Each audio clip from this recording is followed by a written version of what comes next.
Right.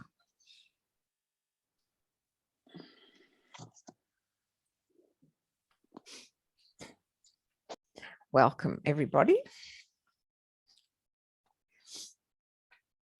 Welcome to our third class in the series about chakras. And today we're thinking about Manipura Chakra, our navel center. So that is the center which is at the level of the navel, but deeper in the spine. So at the back of the body, underneath all of the abdominal organs. And this center relates to our energy, our access to the powerhouse of energy. I sent you a copy of the mandala, and that's interesting.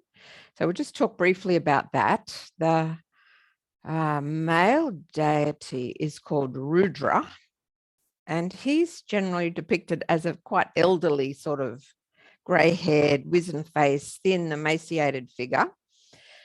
And he's called the one who makes you cry. That sounds pretty scary. The one who makes you cry. He's like the sergeant major. He just cracks the whip and tells you to get on with it. So not a very sympathetic deity, more spurring you into activity. And Lakini, the female deity, just let me check. She's she represents becoming aware of our inner tendencies, our subconscious way of responding. We start to notice, when tension arises, I usually go into that sort of defense, or I spring to the attack, or I go away and hide. Your tendencies, especially in relationships. Lakini, if Lakini is activated and energized, then we gradually become aware of these subconscious tendencies, and we lose, we become less self-conscious. We become more natural and willing to commit and express our true thoughts, our inner feelings. So there's a nice duality there with Rudra, the whip cracking, just get on with it. Get on with these practices for transformation and building up energy. And Lakini, who's enabling us to notice more and more how we deal with things that may not always be actually positive. And so helping us to realize that there's scope for change. Wow, how interesting. Let's start some movement. So come to the floor, lie down on your back, and we'll just warm up a little. So I'm going to move my screen a bit. So lie down and we'll do our regular loosening and warming up practices.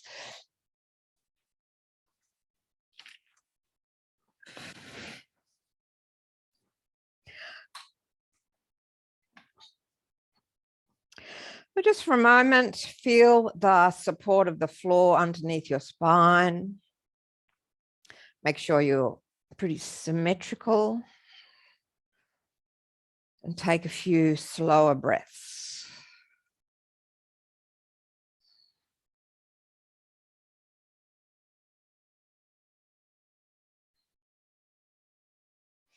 And I like to begin with wash rag.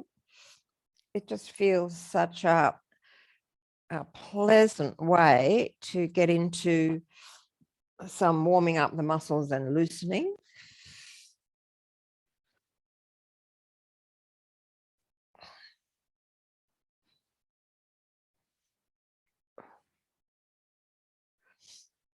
So rotating the lower spine, turning the head the opposite way.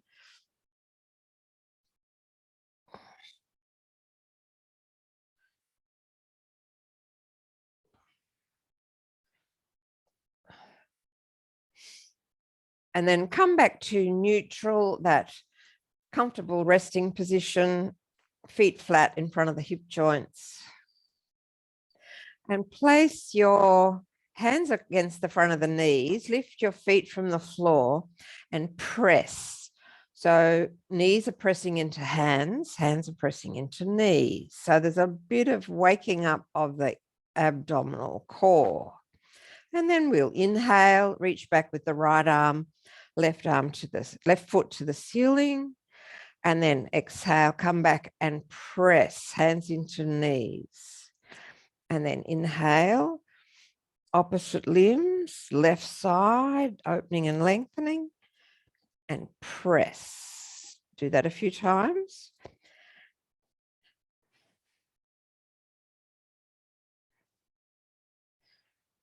So inhale, arm reaches back, keeping the shoulder comfortable as always, and one foot to the ceiling.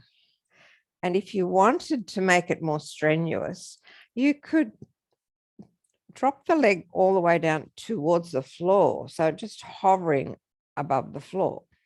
And then exhale, come back and press hands and knees together.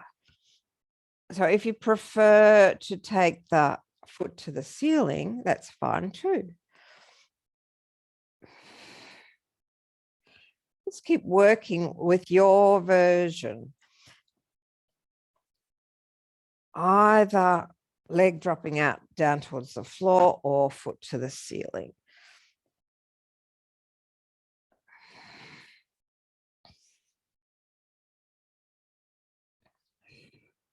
And then allow your feet to come back to the floor and do some gentle side-to-side rocking. Relax into the belly again.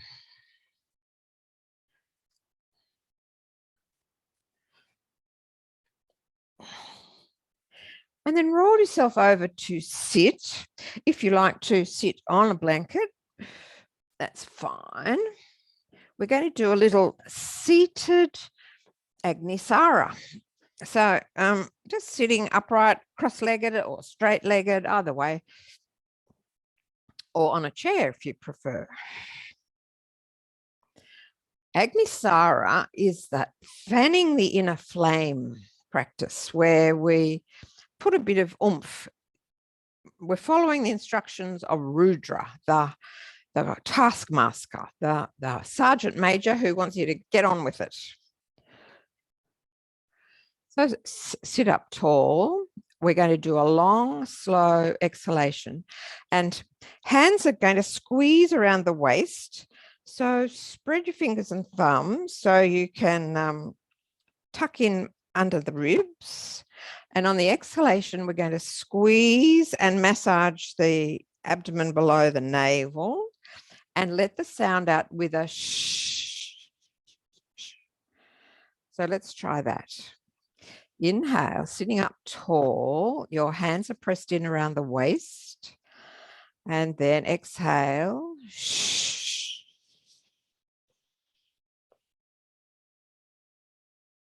Squeezing and massaging below the navel. And inhale again, sit up tall. Shh.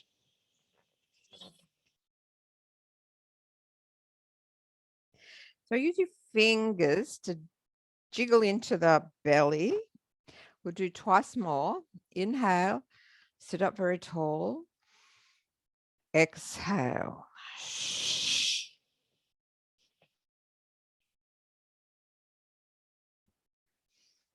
Again. Open elbows wide and breathe in. And then exhale. Shh.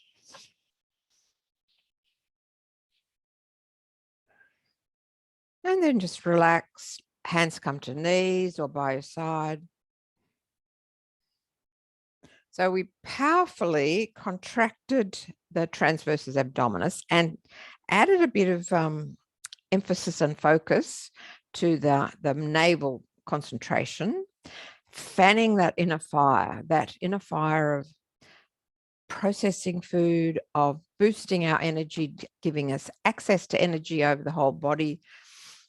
And enabling transformation of our cells to bring energy higher up into the system. Fire has always been revered, through ancient cultures, through the ages. Fire has been, so critical and so important to life, to taking care of communities, and it was a source of worship. There are prayers in the Rig Veda, one of those very ancient Indian texts, something like, I offer my humble prayers to Agni, the fire, the sacred fire, which is the source of the energy, of the inner energy, and it's the source of our transformation. So fire has always been held sacred. Let's do 4 more breaths, exactly the same. So you're shushing on the exhale and squeezing, pressing in and massaging. And this time we'll add a contraction of the pelvic floor. So, in and up with the exhalation. So hands around your waist.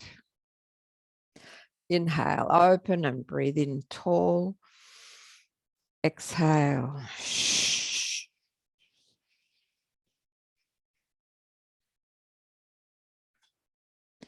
And let the air flow into the inner sacred fire. And then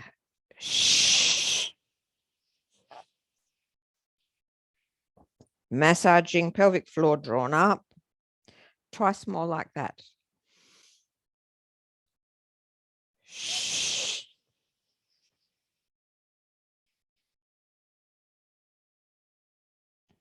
So long, strong exhalation.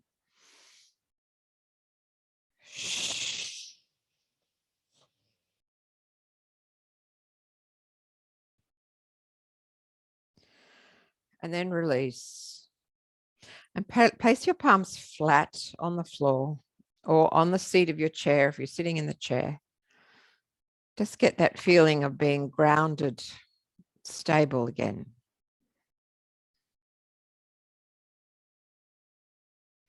Let's move on and include the mantra for Manipura, and the symbol now is rung. So on that mandala that I sent, there's a Sanskrit symbol for the seed sound, the bija mantra. As always, there's a mantra that is thought to resonate with the energy of Manipur. And this time it's rung. It's like a rolled R, rung. It's spelt R-A-M, but it sounds like R-U-N-G. Let's come onto hands and knees. So move to tabletop. Blanket under the knees if your knees feel you need that softness. And we'll practice Chakra Bakasana and chanting Om Rang Namaha, salutations to the sacred inner fire. So place your hands flat, inhale, draw the chest forward. Om Rang Namaha.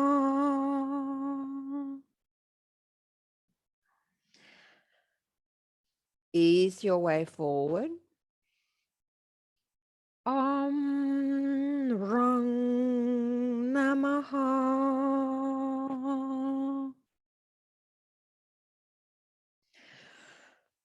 Focus your attention at Manipur behind the navel. Om Rang Namaha. One more. Om Rang Namaha.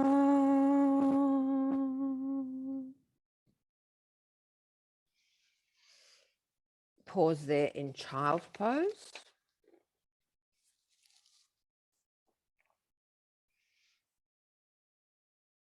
And breathe into your low back. So in our low back, in the lumbar region, are the kidneys and the adrenal glands that sit on top of the kidneys. And they're the ones that secrete cortisol in times of stress. And we want to just take care of our adrenal glands. So stay in child's pose, maybe head on your fists or on your block, and just focus in your lumbar region as though you're bringing some of the energy, the fire, into your adrenal glands on the kidneys.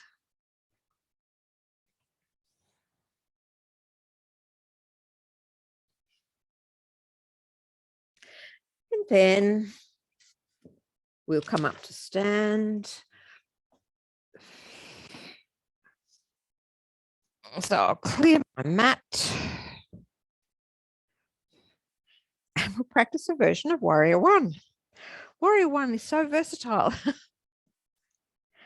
So begin, just stand in Tadasana for a moment. Let your shoulders roll down. Get the sense of strong, grounded feet, foot muscles awake. Place your hands over your belly, so around the navel. And visualize there a little flame, a little fire, the fiery center of your energy. And then we'll swing the left foot out a little and step forward with the right. Hands still over the navel. And we're going to inhale, spread the arms out wide, then the front knee, chest comes forward. And exhale, straighten the knee, hands back to the belly. Again, inhale, open. Belly's expansive. Exhale, hands back to the navel. Let's add the mantra. Inhale. Om Rang Namaha. Two more. Om Rang Namaha.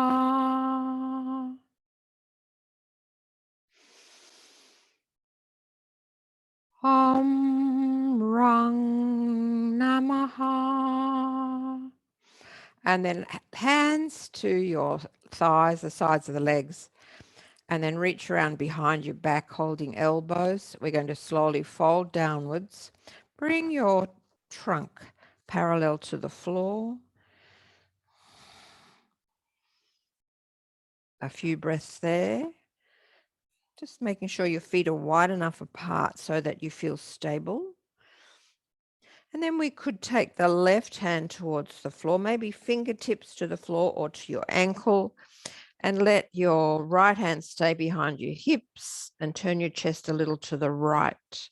Twists are powerfully beneficial to this area of the body. And then soften the knee, take yourself up, sweep the arms up overhead, open the belly, and release down. Let's change over now. So I'm going to turn the other way so I can open up my left arm this time. There's not quite enough space here. So we'll have our left foot forward, hands on the navel. Same again. We'll do this 4 times, chanting the mantra. So inhale, bend that left knee, open out at shoulder level.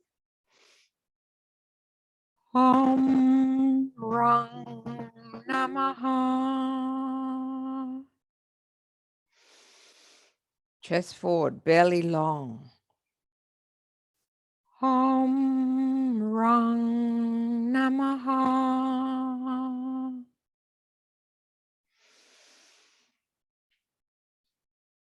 Om Rang Namaha. One more. Om Rang Namaha. Then hands to the thighs. Then reaching around to grasp elbows. Slowly fold down from the hips until your Back is parallel to the floor. Support through the front of the belly. And then perhaps take your right hand down towards the floor or to your shin. And turn the chest a little towards the left. A few breaths there. In Vajrasana. And then center the chest. Oh, reach the arms up overhead. So stretch up tall. And then release down. Step the feet up together. Do a few little circles to release any feeling of asymmetrical tension. And let's see how we go with a balance and chanting together. Now, that's pretty tricky. So I'm thinking that I'm going to take a version of tree pose. Now, if you'd like to have that reassurance of a chair handy, that's always possible.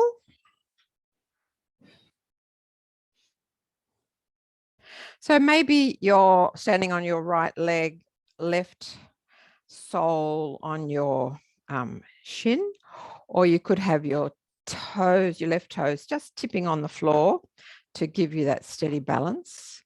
And then take the arms up. Find a position that adds to your feeling of stability. And we'll chant the mantra. Om Rang Namaha.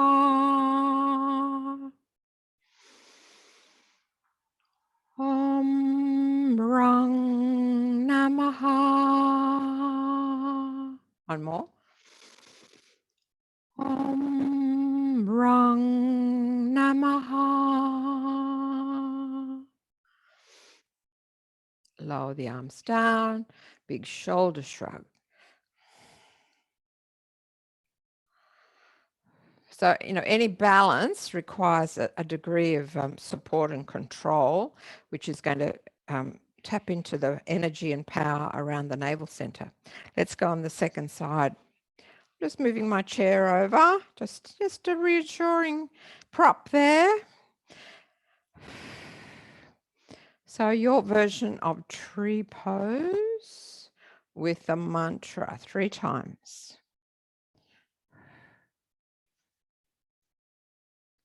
Om Rang Namaha.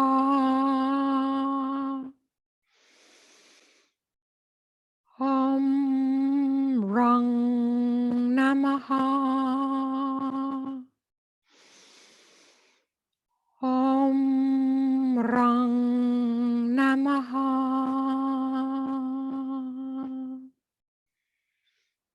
And lower the arms, weight on 2 feet. Big loose shoulder shrugs. And let's do a standing up cat version. So just folding hands on the knees. Undulate your spine.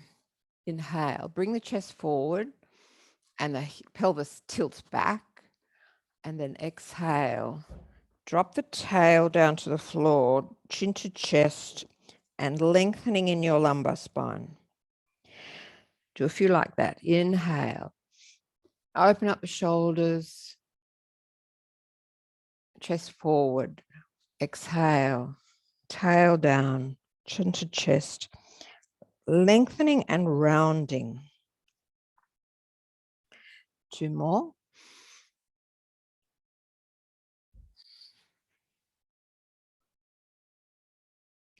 On the last one, making sure that your pelvic floor is activated on that exhalation.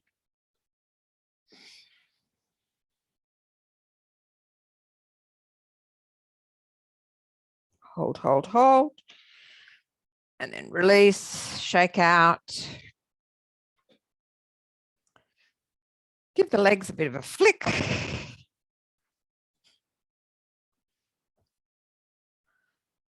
Let's take a side bend, always sort of gives an added feeling of loosening and freeing up any parts that have become a bit tight. So just explore. Oh, does my left side need a bit more lengthening? Or is it the rhythm that I feel helpful? A bit of both, I think.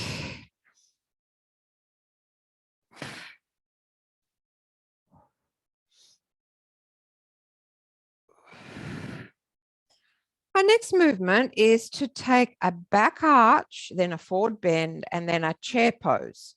So we'll place our hands around the hips. Let's have to shift this battery out of the way. Okay, inhale. Press the hips forward, shoulders back, elbows back. And now we're coming into a straight back forward bend. So it's like you move through a squat. Squat your hips down, let your hands just slide down towards the floor. And you may not come all the way to the floor because you're keeping your back strong and flat. And then gradually rise up. So I'll turn side on, you get a better idea. So I'm inhaling. And our back is long and straight. As I deepen my squat, my eyes drop down to the floor and my fingertips just touch. And then I keep my long spine as I rise up again. So we'll try that again. Inhale, open up the front. And then pull the abdomen in, spine is long. And you're going down, down, down in a deep squat, gradually making that deeper and deeper. Maybe touch the floor, maybe not. And rise up again, hands sliding up your legs. Ready to move again into an open, long front of the body. Back arch. And then firm around the navel. Hands sliding along your ITBs, this side of your thighs. Deepen the squat. Go down, down, down. And then we'll come into Cactus Arm Squat. Hold for a few breaths. A bit of power around your navel.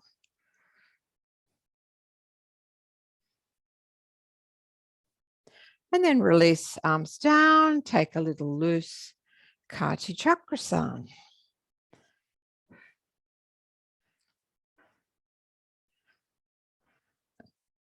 Shall we do that again? So it's a combination of opening the front of the body in that back arch position and then applying some core strength as you go into as deep a squat as possible. So maybe your fingertips will come to the floor, maybe not.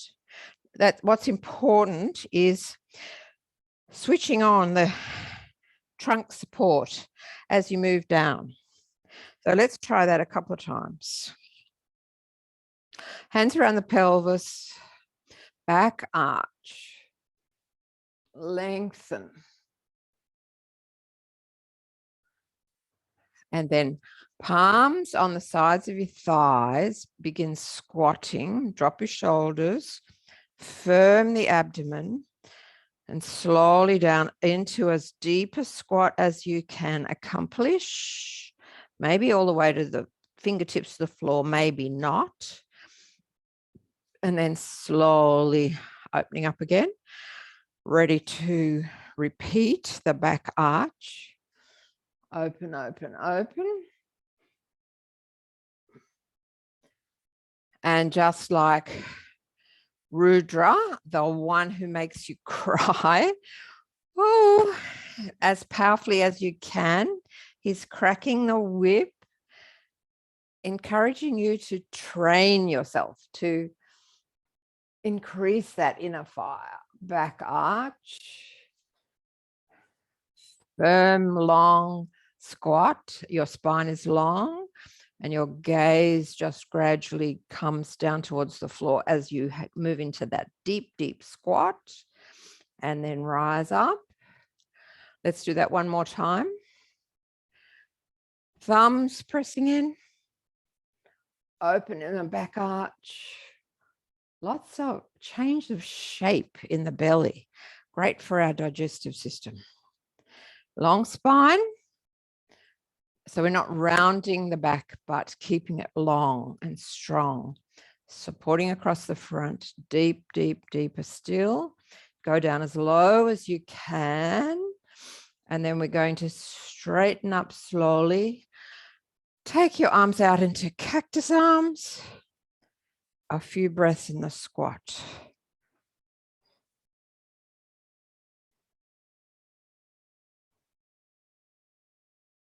And release. Straighten up. Give the legs a flick. Shake out. So I have the sunshine pouring in through the blinds. Well, they're closed, but it feels like there's a lot of warmth out there. I'm really warming up inside as well as getting that exterior radiant heat. Kati Chakra-san. So loosen, a bit of rhythm. And then we'll move down to the floor once again. Come on to knees with your blanket, if that works best for you, and to protect the knees. And we're going to use our mantra, Om Rang Namaha, homage to the inner fire in Vajrasana. So that means we're going to sweep the arms up and then bring the arms down. Right hand holds the left wrist. Fold your chest all the way down. Maybe let the crown of your head floor. And then we'll firm the belly and lift up again. Next time, add the mantra. Om Rang Namaha.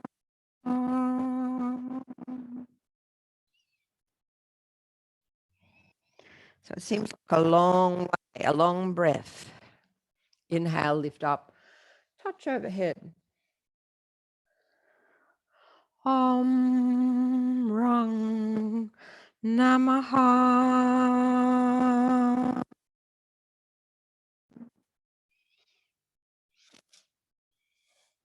Homage to our inner fire, the fire of transformation. Om Rang Namaha.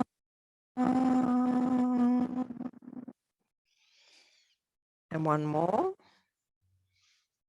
Open the belly. Lift your gaze. Om Rang Namaha.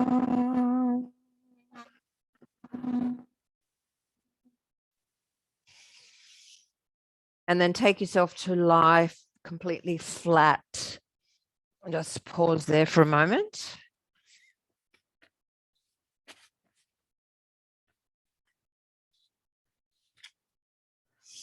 And we're going to work with back contraction, opening up the front. And we'll work towards bow pose, which is a pretty amazing pose. I'm going to reach my right hand back, grasp my right ankle. Take a few breaths there. Maybe, you know, if that doesn't work for you, you're pulling on your trousers, or if you have a strap handy, loop that over the ankle. So face looking down, grasping the right shin or ankle. Breathe into that for a few breaths. Breathing into the front of your thigh, the quadricep muscles. After squatting, it's helpful to lengthen these quadriceps. And then straighten out, release that. And move yourself around to grasp the left ankle.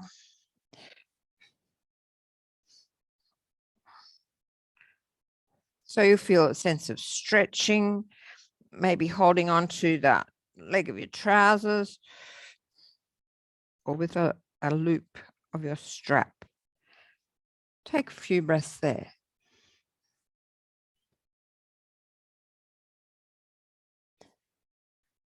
And release down. And if you're up for the full bow pose, holding both ankles, this is pretty strenuous. So Rudra is cracking the whip here. Hands holding both ankles. Back is strong. Shoulders are drawn back. Thighs are stretching. Or not. And then release your feet to the floor, rock your hips side to side.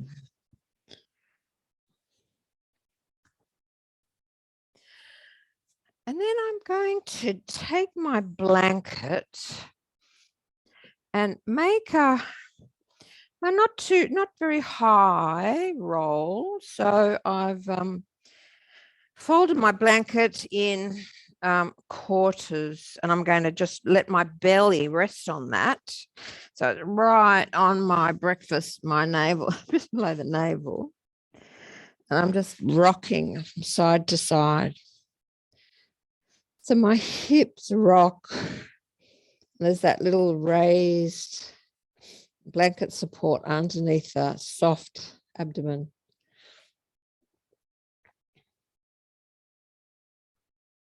Rock from side to side. And then gradually make the rocking smaller.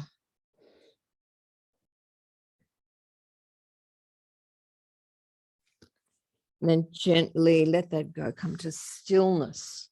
Just lie still with your belly on the blanket.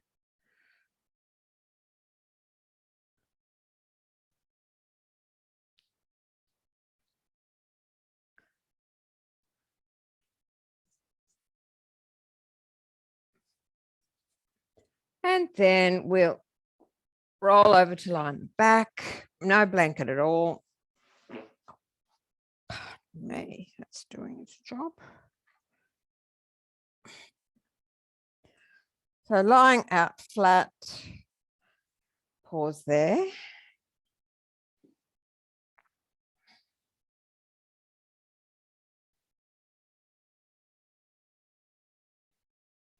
And then bring your right knee up, hug the right knee in close. And with your left hand, guide the right knee over the midline, moving into that low spine rotation. And then release onto back again, hug close. And we'll do that once again. So left hand guides the right knee across the midline. Just allow your head to look the other way. A breath or two. And then onto your back and hug the right knee close. And then take the right foot up to the ceiling and massage from ankle behind the knee down towards the hip. So hands reaching up and firm pressure. Slide up towards the ankle and then squeeze the calf around the knee, thigh, and then bring that right leg back to the mat. Give it a shake. Pause there.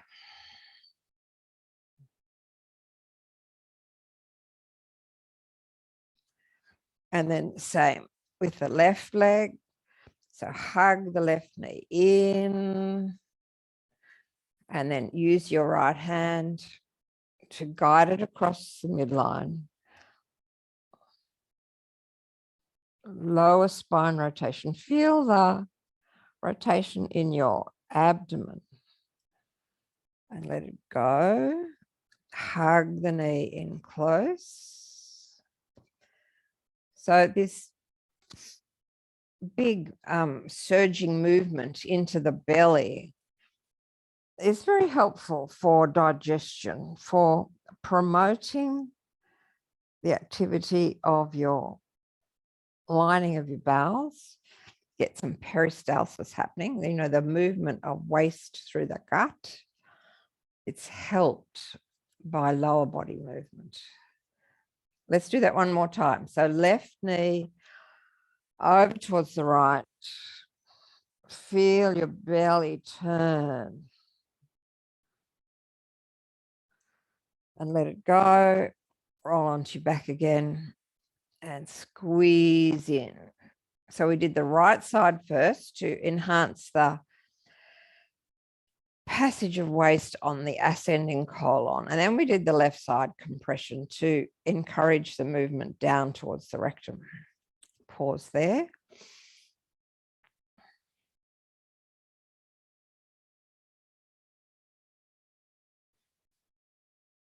And then gently roll to one side. Come to sit on a blanket or a chair. We're going to do a seated rotation. Oh.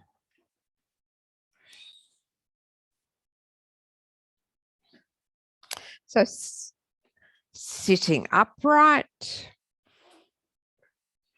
Let's just massage around the belly first. So spread your fingers and circle around, up on the right, down on the left.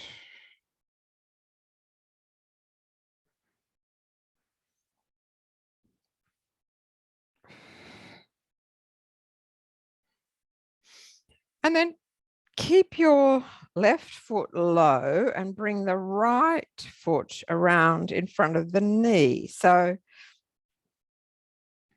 my right foot's flat on the floor. My left leg is folded, so my hip and foot are close together.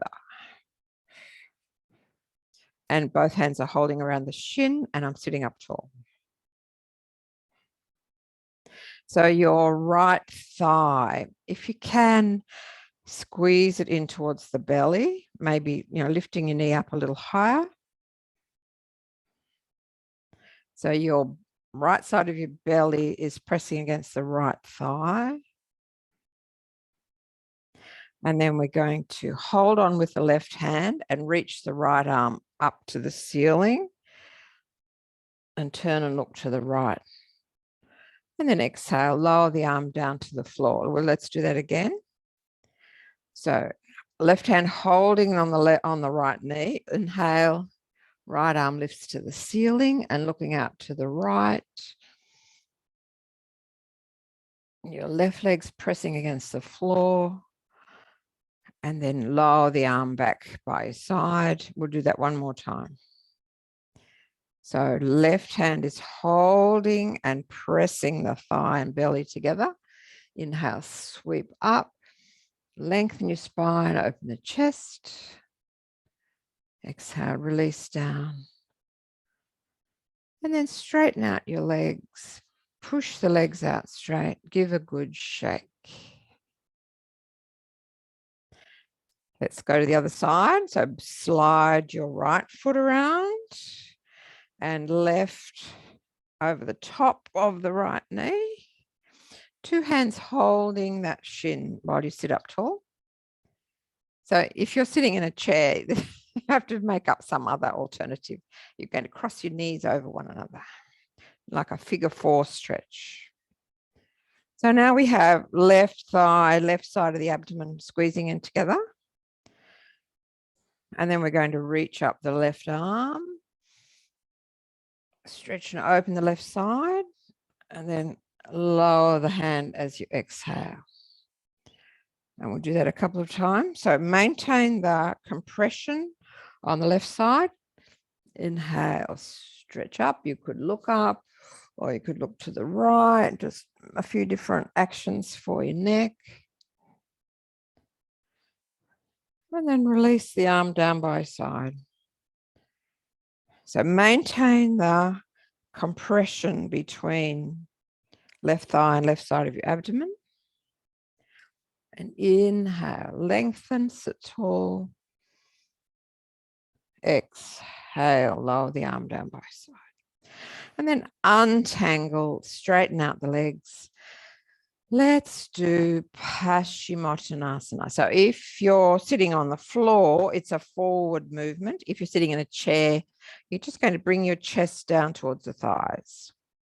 So take a breath in and sit very tall. And then exhale. Feel the movement coming from your hip joints as your trunk stays long, and let your hands slide down the shins. So symmetrically compressing the belly. Stay for a few breaths. And then inhale, open up that angle of the hip joint again, and let's take the arms up. Paschimottanasana means stretching the west. In other words, in theory, the front of our body is facing the east, and we're stretching the other side. Inhale, open up the east side of your body, and then drop your chin, angle your trunk down towards the thighs, and stretch the west.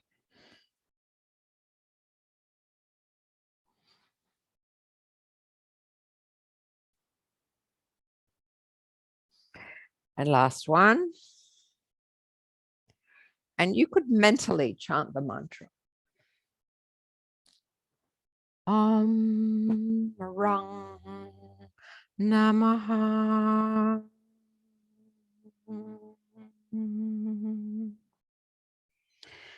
Allow your attention to focus at the level of the navel.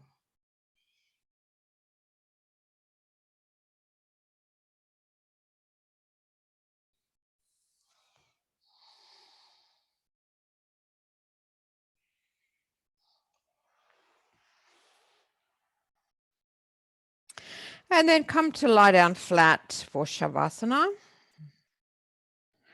Support under your head, under your knees if you wish.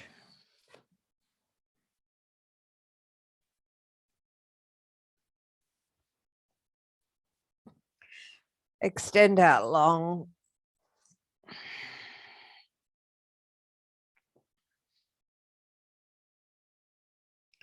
And we'll do a last movement. Follow carefully. This is a bit different. This is called Taraki mudra. So your body's resting and comfortable. Arms are by your sides. Take a breath in. And exhale here in place. And hold the breath out. Then stretch the arms back. Then breathe in. And then lower. So we're stretching the arms back with the breath held out. Let's try that again. So inhale, arms by side.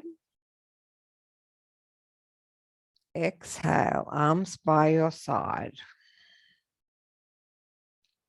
Hold the breath out, stretch the arms back.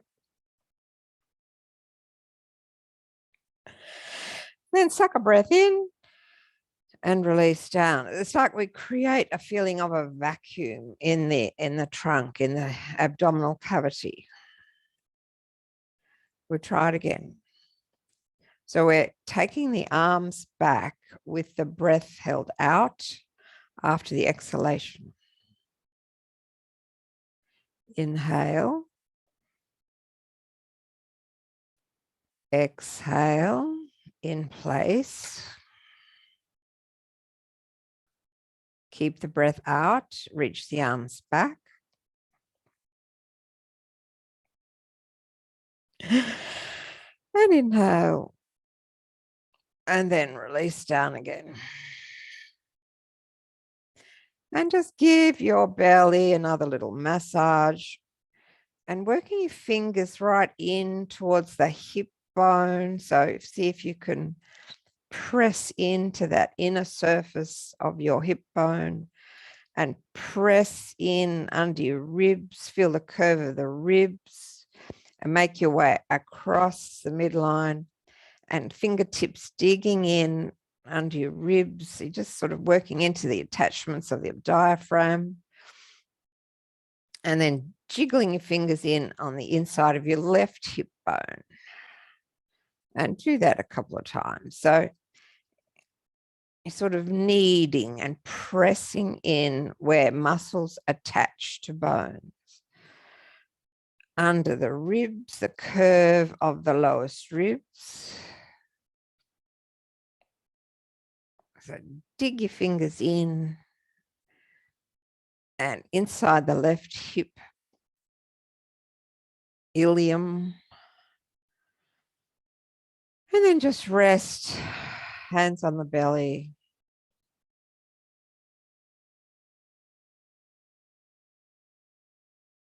And an easy, comfortable breath.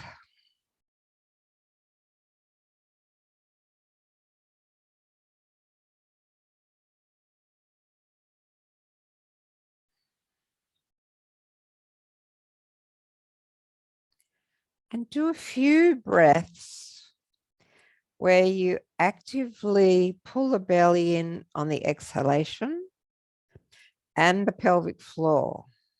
So we're activating a powerful diaphragmatic breath. So inhale, allow the full expansion of the rib cage, feel your ribs spreading and lifting. And then on the exhale, a little firmer below the navel and activate your pelvic floor. So take your time, really slow. Transition to the in-breath when you're ready. A full expansion, everywhere expanding, belly, rib cage, right up to the collarbones. And then quite a powerful exhalation, firming your transversus abdominis and lift the pelvic floor up and in.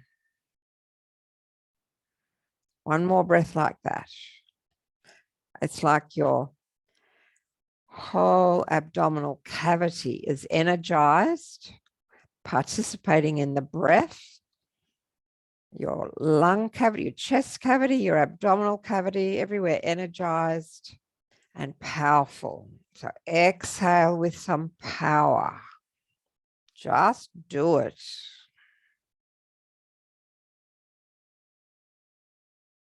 If you like, do one more with a sense of allowing free, full expansion, like maximizing that intake of breath and allowing each part to move as it will. And then a little more slow, controlled oomph on your exhalation. Drawing in the belly, drawing up the pelvic floor in a rhythmic expulsion of the exhalation. And then simply rest.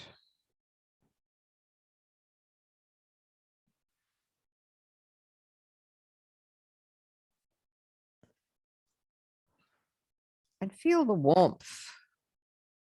Feel how alive you feel, how vibrant. Our practice has focused a lot on activating that city of jewels, the transforming capacity.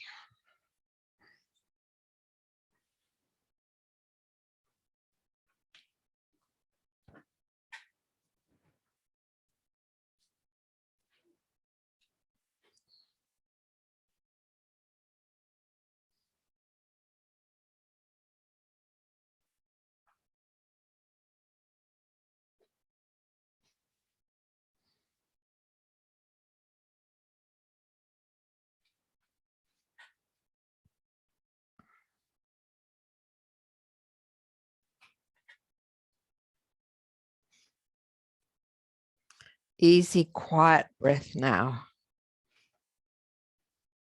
Let your body absorb the benefits of our practice. when we have access to great energy, it's like a very particular form of wealth, a vital and important source of wealth.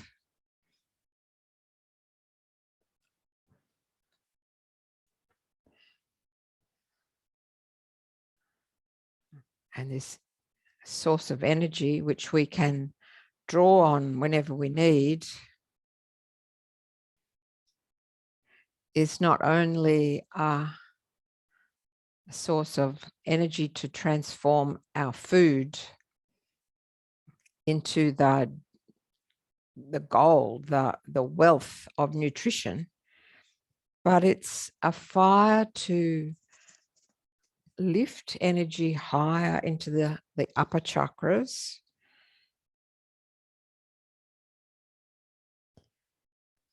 So Rudra is cracking the whip, even making us cry. He's like the power of the Nike ad. I don't know if you've ever seen a Nike ad. Their slogan is "Just do it." And with the help of Lakini, the goddess, the female deity, we gradually realize our unconscious tendencies and perhaps can make a move to change the way we react, make it more conscious, make it more considered, transforming our own interactions in our relationships.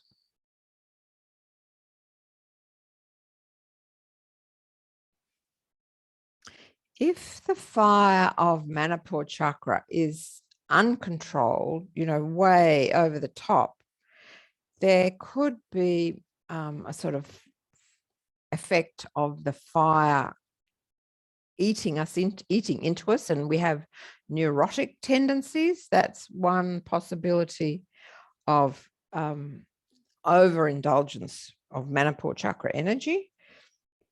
But ideally, we can channel the energy of Manipura to create a stronger mind, to know ourselves, to live in a more considered way.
So when you're ready, make your breath stronger.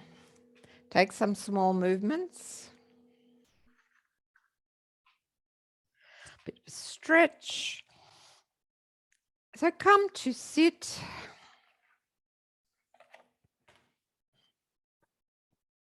And just place your hands over your navel, and I'll read to you this little old ancient prayer from the Rig Veda, one of those,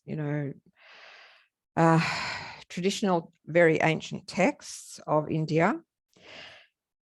I offer my humble prayer to Agni, the sacred fire, who is the absolute divine, the awakener of the inner energy, the giver of prosperity. So the traditional fire was very much a part of ritual puja, of ritual worship. We the practitioners would have a little mixture of spices, herbs and spices, and they might have an idea of something that they wanted to offer into the fire as a sacrifice. So in that mandala, the ram is considered a sort of domesticated animal, which is a worthy sacrifice to the flame. I guess sacrifices are no longer in our way of thinking. So worship of the fire involved offering something to the fire, very often in the form of ghee or spices, and they would make the fire burn very fragrant and flare up very bright. And you might offer into the fire something that you wanted to get rid of, you know, perhaps writing on a note some misdeed or something that you wanted to release from your life, and you offer that into the fire. So just let's sit with the hands over the navel. Take a few quiet breaths and think of behind your hands, there's a sacred source of energy.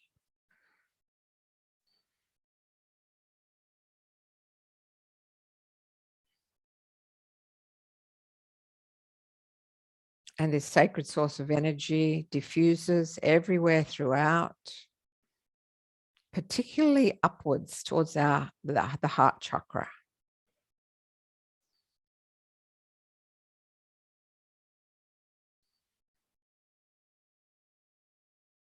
And we'll just finish by chanting the Om mantra 3 times. Take a breath in. Om.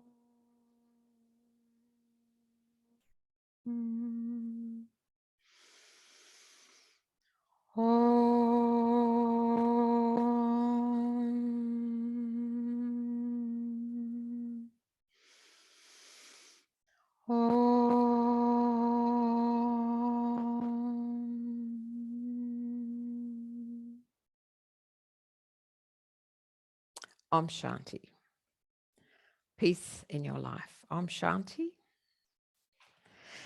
Lynn, can you help us out with another thought to take away?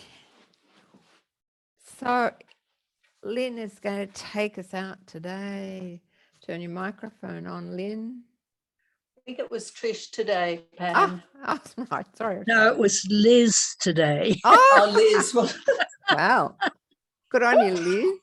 Your memory's better than mine. Yes. Well, Oh, Liz. So now can you hear me? I've turned. I can, yeah. Yeah, right. I was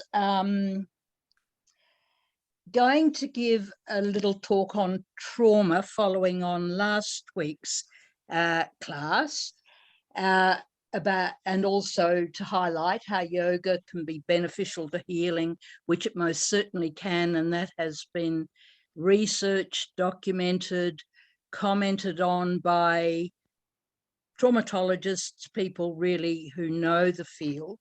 But then I decided that after hearing Lynn's poem, Robert Frost's poem, I thought, well, that's sort of a bit avoidant. And I decided to give a little review of what it was like to be a trauma survivor, which I am, way back last century, when trauma, it sounds so long ago, when trauma was still being discounted. There was no recognition of the impact. PTSD didn't exist. Shell shock was accepted for veterans, but very, very little help was really given. It was recognized, but I think the general consensus tended to be somewhat judgmental. And survivors of sexual violence were often blamed or judged. So it was a pretty awful time in which to experience the trauma of sexual violence, because there was just nothing around to make sense of it. And my point here is that we've come a very long way even if it doesn't seem so at times. And I do want to give a shout out to Grace Tame and Brittany Higgins, and to all those who listened to, say, perhaps who followed them, but listened to the press club release, which I thought was extraordinarily powerful. And I just think that it's wonderful to think that these young women, who I realised fall into almost my granddaughter's generation, are committed and courageous, and are really speaking out and are not going to let it go. So it was to sort of give a bit of a contrast between then and today, and it seems a long time, but things have happened. I jotted down some things this morning when I decided I wouldn't give a dry little speech about trauma, and commented that when I was experiencing the fallout from the child sexual abuse and incest, there was no recognition of what was happening, and I thought I was going mad. So there followed decades of panic attacks, nightmares, phobias, constriction of movement, inability to drive very far, couldn't go on a plane, and just didn't understand that there was a connection between the trauma and what had happened to me and the mental health problems I was experiencing. At the same time, I was working as a community social worker, and just in the era when there was an influx of adult survivors of child sexual abuse who, because of the women's movement, were brave enough to come forward and say, hey, look, this happened, and I need to talk about it. I need to disclose. I need to seek to understand it. So we were learning as community social workers, we were learning as our clients were coming forward. And and a lot of it, of course, I recognized in my clients, I recognized my own story. So that was happening at the same time. Following this emergence, there has been gradually research has followed and patterns have been recognized, understanding has been reached. Women and men, we have to always emphasize there are male survivors, were recognized as trauma survivors, and the programs of healing and assistance gradually were developed. And I was involved in counselling and facilitating groups, as well as pursuing my own healing. And I do hasten to add that my own experience informed my social work practice and didn't impede it. It was actually a plus. So it was a very turbulent time. And now just fast forward to this century, and we have knowledge from research, we have recognition of the toll taken on trauma survivors. We've had the Royal Commission into Institutional Abuse, and the widening of what comprises trauma. It's from looking at the era of the Vietnam vets, we've widened it to realize that there are many more, that trauma is in fact very common, from natural disasters to man-made, as in sexual violence, but there's a much greater understanding and acceptance. Although I listened to Pam talking about Rakini, am I right? Lakini, yes. Rakini, and who avoided it and didn't want to know about trauma. Well, that still exists. There are still people who turn the other way and don't want to acknowledge the prevalence. And it really is very, very widespread, sadly so. But I think, just giving a little bit of an overview, I think we're at a turning point, and honestly, we can forge ahead, and the next generations of women can take up the baton and proceed, and we can. I have an optimism about the future with people like Grace and Brittany. I just think, yep, we've got fine young women who are so courageous, dare to speak out, and that many others have followed them, and others will pursue. So that's, I don't know. And with yoga, what is so important is it's been recognized that with the practice that focus on the breath, being in the here and now, focus on the body, because as trauma survivors, we tend to disengage from the body, we disconnect. And so coming back into our bodies and being part of our body again is very much a part of the ongoing healing, if that makes sense. It's that the example often given is that, for example, everybody experiences dissociation in various forms, not to do with trauma, but if, for example, you drive a car the same way day after day after day after day, you might hear the expression, oh gosh, I don't know how I got home, because I just automatically, I disengaged, but I followed the route I know so well. That is a form of dissociation when you disengage from your brain and your body. I don't know if that gives an example, but it becomes a way of coping with abuse. That's what you do when you're being abused. But the thing is, you carry it through into your everyday life. And so it can become problematic. Anyway, that's a very brief overview, and I hope it gives a few things to think about. Yeah. Thank you so much, Liz.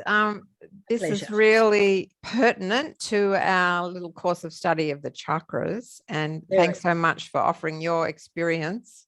I guess I should say, I'll end the recording now, but if you'd like me to edit out any of your offering, then I'm very happy to do it. Okay. No, I'm at a point where part of the healing is in adding to the conversation and is about disclosing, because silence just perpetuates abuse. Excellent. So anyone else have any comments you'd like to make? Well, Liz, I would like to say that Robert Frost would be so proud of you. Oh, thank you. Today, he would be so thrilled, because when he says, tell us how you burn, say something about centigrade or Fahrenheit, and you've just put it right out there, and he would be so proud of you. That's amazing. Thank you. That is indeed a very positive thing to hear. That's lovely. Thank you. Thank you, Liz. Thank you. Thank you. Thanks, everyone. Thank you, we'll be Liz. back here next week, same time next week. And next week it'll be the heart chakra. Yes. Do I have a volunteer to take us out at the end next week? Yeah, I'm happy to do that. Who's that? Meryl. Oh, Meryl. Terrific. Thank you, Meryl. Have a good week, everybody. And take care of your inner fire and let that fire burn and just do it. Thank you, Pam. That was great. I'll be coming from the coast, so okay. Mostly the reception's good, but sometimes all right. Hiccups. All right. And Jill, you're most welcome. I hope you don't get the COVID symptoms, but if you do, you know where to find us. Yes. Thank you, Pam.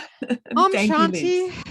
Om Shanti, everyone. Thank you, Pam. Thank you. Pam. Thank you, Liz. Thank you, Liz. Everybody. Thank